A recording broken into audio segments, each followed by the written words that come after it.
सारी दुनिया में भारत का मस्तक ऊंचा करने वाले हमारे यशस्वी प्रधानमंत्री जी और हमारे भारतीय जनता पार्टी के राष्ट्रीय अध्यक्ष माननीय अमित शाह जी, उत्तर प्रदेश के प्रभारी राष्ट्रीय उपाध्यक्ष श्रीमान ओम माथुर जी, बहन उमा भारती जी, आदरणीय कल्लाद जी मिश्र, योगी आदित्यनाथ जी, एवं यहाँ मौजूद मेरे सभी सम्मानित बहनों एवं भाइयों, यह लखनऊ यहाँ पर की उत्तर प्रदेश की यह महारैली हो रही है, इस लखनऊ का मैं प्रतिनिधित्व करता हूँ।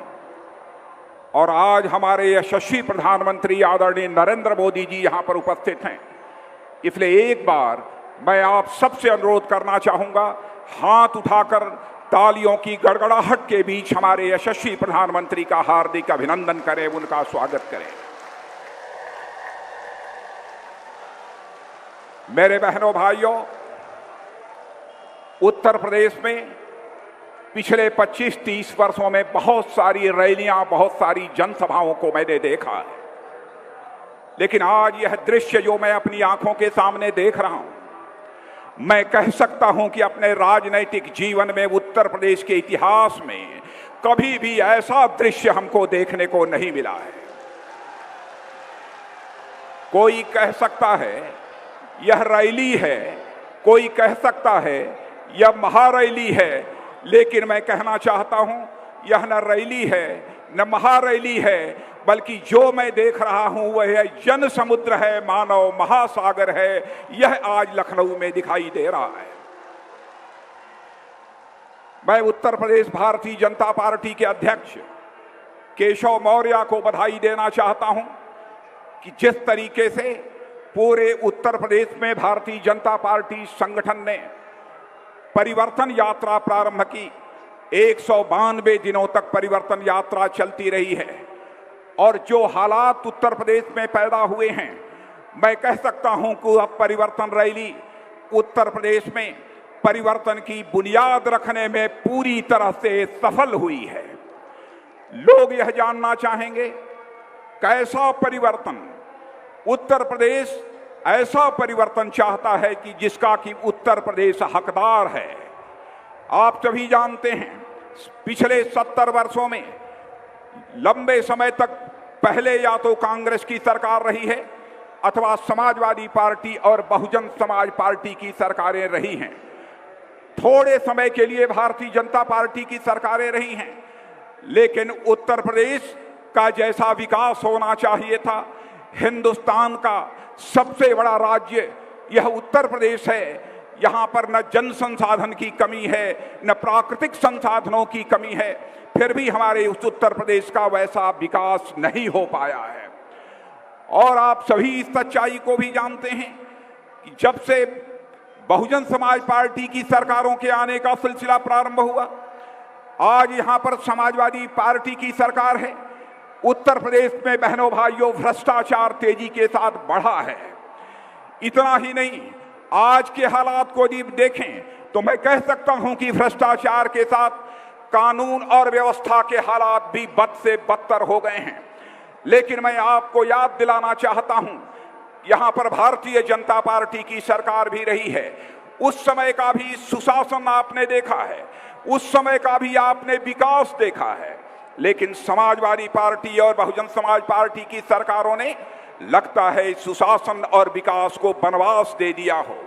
आज मैं आपको यकीन दिलाना चाहता हूं कि बहनों भाइयों, जिस सुशासन और विकास को समाजवादी पार्टी और बहुजन समाज पार्टी ने उत्तर प्रदेश से वनवास दे दिया है, उस सुशासन और विकास की घर वापसी भारतीय जनता पार्टी उत्तर प्रदेश में करेगी, यह मैं आपको भरोसा दिलाना चाहता हूं, विश्वास दिलाना चाहता हूं। प्रधानमंत्री जी, न तो यहां के किसानों के साथ समाजवादी पार्टी की सरकार ने इंसाफ किया, न तो इसके पहले की बहुजन समाज पार्टी की सरकार ने इंसाफ किया, न तो यहां के जवानों के साथ किया, न तो यहां के व्यापारियों के साथ किया, किसी भी पेशे के साथ जो है इंसाफ नहीं किया है। यहां पर भारतीय जनता पार्टी की जब सरकार थी, किसान को अपना धान और गेहूं कम से कम समर्थन मूल्य पर ही वह बेचता था। लेकिन आज ऐसे हालात पैदा हो गए हैं कि यहाँ पर किसानों के धान और गेहूं की खरीद भी हमारे उत्तर प्रदेश की सरकार नहीं कर पा रही है। हमारे किसानों को अपना धान और गेहूं औने पौने दामों पर लोगों को बेचना पड़ रहा है। किसानों में हाहाकार मचा हुआ है। ऐसे हालात यहाँ पर पैदा हो गए हैं। इतना ही नहीं, खाद के लिए मैं आपको धन्यवाद देना चाहता हूं। यही उत्तर प्रदेश है जहां पर यूरिया खाद खरीदने के लिए हमारे किसानों को लाइनों में खड़ा होना पड़ता था, भीड़ लगती थी, उनके ऊपर लाठियां चार्ज होती थी। लेकिन आपकी नीतियों का यह परिणाम है कि मैं कह सकता हूं गौरव के साथ कि इस बार उत्तर प्रदेश में हमारे किसानों को खाद लेने के लिए लाइनों में खड़ा नहीं होना पड़ा है। आपने पर्याप्त खाद मुहैया कराया है और खाद की कीमत को भी पहले से सस्ती करने का काम यदि किसी ने किया है तो प्रधानमंत्री जी आपने किया है। इतना ही नहीं, कई ऐसे अहम सवाल उत्तर प्रदेश के सामने। बेरोजगार नौजवान पढ़ाई लिखाई करने के बाद आज अपने मजबूत हाथों के रोजगार की तलाश के लिए दर दर की ठोकर खा रहा है, लेकिन उसके हाथों को रोजगार का अवसर नहीं मुहैया हो पा रहा है। गन्ना किसानों का जहां तक सवाल है, गन्ना किसानों का 9,000 करोड़ रुपया का बकाया था, लेकिन उत्तर प्रदेश सरकार चुप्पी साधे हुए बैठी थी।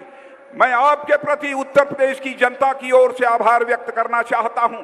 आपने उसकी चिंता की और 6,000 करोड़ रुपया आपने मुहैया कराया, तब जाकर गन्ना किसानों का काफी हद तक भुगतान हो पाया है। लेकिन मैं यह भी बताना चाहता हूं, आज भी गन्ना किसानों का 2,500 करोड़ रुपया बकाया है, लेकिन यहां की उत्तर प्रदेश सरकार, प्रधानमंत्री जी चुप्पी साधे हुए बैठी है, उसे इसकी कोई चिंता नहीं है। आभार आपके प्रति इसलिए भी व्यक्त करना चाहता हूं कि उत्तर प्रदेश की किसानों की चिंता करते हुए आपने प्रधानमंत्री फसल बीमा योजना जो तैयार की, इस उत्तर प्रदेश में प्रदेश सरकार को जिस प्रभावी तरीके से लागू करना चाहिए था, प्रदेश सरकार ने आज तक उसे प्रभावी तरीके से लागू नहीं किया है। आपने किसानों की चिंता की है, आपने गरीबों की चिंता की है, गरीब माताओं और बहनों की आपने चिंता करते हुए प्रधानमंत्री उज्ज्वला योजना के अंतर्गत गैस सिलेंडर गरीबों के परिवारों में पहुंचाने का फैसला यदि किसी ने किया है तो प्रधानमंत्री जी आपने किया है। नोटबंदी का फैसला आपने जो किया वह एक ऐतिहासिक फैसला है, साहसिक फैसला है, राष्ट्रहित में लिया गया यह फैसला है। इस पर भी यह लोग सवालिया निशान खड़ा करते हैं। आप भ्रष्टाचार पर अंकुश लगाना चाहते हैं, आप काले धन के खिलाफ आपने मुहिम छेड़ रखी है जब से आपने यह जिम्मेदारी संभाली है। और मैं जनता को भी याद दिलाना चाहता हूं, मेरे बहनों भाइयों, पहली जो हमारी कैबिनेट की बैठक हुई थी, उस कैबिनेट की बैठक में ही प्रधानमंत्री जी ने काले धन के खिलाफ अपने अभियान का श्री गणेश उसी समय से कर दिया था। आज कांग्रेस के, समाजवादी पार्टी, बहुजन समाज पार्टी के लोग यह कहते हैं कि यह एनडीए की सरकार ने देश की जनता को लाइन में खड़ा कर दिया है। अरे मैं याद दिलाना चाहता हूं, चाहे कांग्रेस की हुकूमत, चाहे सपा अथवा बसपा की हुकूमत, इन लोगों ने राशन की दुकानों पर आपकी लाइन लगाई है, मिट्टी के तेल के लिए आपकी लाइन लगाई है, इतना ही नहीं चीनी के लिए आपकी लाइन लगाई है। यह तो बराबर आपको लाइन में इन्होंने खड़ा रखा है। टेलीफोन के लिए लाइन में लोग खड़े होते थे, गैस सिलेंडर के लिए लोग लाइन में खड़े होते थे। लेकिन हमारी सरकार का यह फैसला है कि हम ऐसी कतारों को, ऐसी लाइनों को समाप्त कर देना चाहते हैं और हिंदुस्तान के हर अमीर और हर गरीब के लिए एक ही व्यवस्था देना चाहते हैं। यह सिलसिला हमारी सरकार ने प्रारंभ किया है। मैं नौजवानों के बारे में कहना चाहता हूं और कहने के पहले जवानों आपसे पूछना चाहता हूं, पुलिस की भर्ती हुई थी, पुलिस के भर्ती में क्या आपको न्याय मिला है कि नहीं, मैं जवानों से पूछना चाहता हूं। पुलिस की भर्ती में न्याय मिला है कि नहीं मिला है? सबसे ज्यादा यदि गड़बड़ी हुई है तो आप जानते हैं अच्छी तरह, मैं उसकी बहुत डिटेल में जाकर चर्चा नहीं करना चाहता हूं। 2-3 जिलों तक ही सारे लोगों का चयन पुलिस में हुआ है, लेकिन इंटरव्यू के नाम पर यह धांधली होती रही है। प्रधानमंत्री जी ने फैसला किया है उत्तर प्रदेश में सरकार बनेगी। बहनों भाइयों, क्लास 4 के लिए अब जो भी नियुक्तियां होंगी, पुलिस कांस्टेबल के लिए जो भी नियुक्तियां होंगी, अब कोई इंटरव्यू नहीं होगा, कोई मां का लाल भ्रष्टाचार करने का साहस नहीं जुटा पाएगा। आपके ऊपर भरोसा करते हुए, आप भारत के नागरिक हैं, आपके ऊपर हमारी सरकार को गौरव है। मेरे बहनों भाइयों, हमारे प्रधानमंत्री ने यह भी फैसला किया है कि हमारे पढ़ने वाले बच्चों को, जवानों को अपनी ही सर्टिफिकेट, अपनी ही मार्कशीट को सत्यापित कराने के लिए, अटेस्ट कराने के लिए कभी अधिकारियों का दरवाजा खटखटाना पड़ता है और कभी एमएलए और एमपी का दरवाजा खटखटाना पड़ता है। तो प्रधानमंत्री जी ने यह कहा, यह कहां का इंसाफ है इस देश के नौजवानों के साथ, जो वह नौजवान भी भारत का नागरिक ही है और उसे नेताओं और अधिकारियों का दरवाजा खटखटाना पड़े। यह फैसला किया यदि आप अपनी मार्कशीट अथवा सर्टिफिकेट को अटेस्ट कराना चाहते हैं तो मेरे बहनों भाइयों, अब आपको अधिकारियों और नेताओं का दरवाजा नहीं खटखटाना पड़ेगा, बल्कि उस पर आप स्वयं लिख देंगे कि मैं सत्यापित करता हूं और नीचे आप हस्ताक्षर कर देंगे, वह सत्यापित मान लिया जाएगा। इस प्रकार के इतने बड़े बड़े प्रक्रियात्मक परिवर्तन हमारे प्रधानमंत्री ने प्रारंभ किया है। और मैं कहना चाहता हूं कि मेरे बहनों भाइयों, हम लोग केवल सत्ता परिवर्तन नहीं चाहते थे, यही मैदान है। प्रधानमंत्री जी भी चुनाव के दौरान आए थे, मैं भी यहीं पर आया था। प्रधानमंत्री जी ने कहा था हम केवल सत्ता का परिवर्तन नहीं चाहते हैं, बल्कि हम व्यवस्था का परिवर्तन चाहते हैं।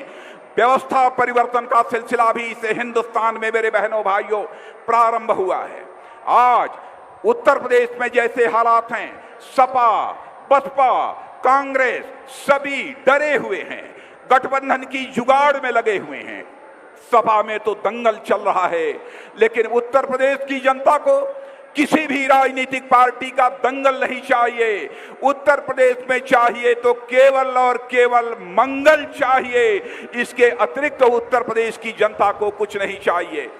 इसलिए इतना ही कहते हुए पुनः आप सबके प्रति आभार व्यक्त करते हुए यही अपील करना चाहता हूं मेरे बहने भाइयों, आगामी चुनाव में भारतीय जनता पार्टी को कम से कम 275 सीटों पर विजय दिलाकर उत्तर प्रदेश में सरकार बनाएं और उत्तर प्रदेश के विकास का मार्ग प्रशस्त करें, यही अपील करते हुए और अंत में शीश झुकाकर आप सभी का अभिनंदन करते हुए अपना निवेदन समाप्त करता हूं।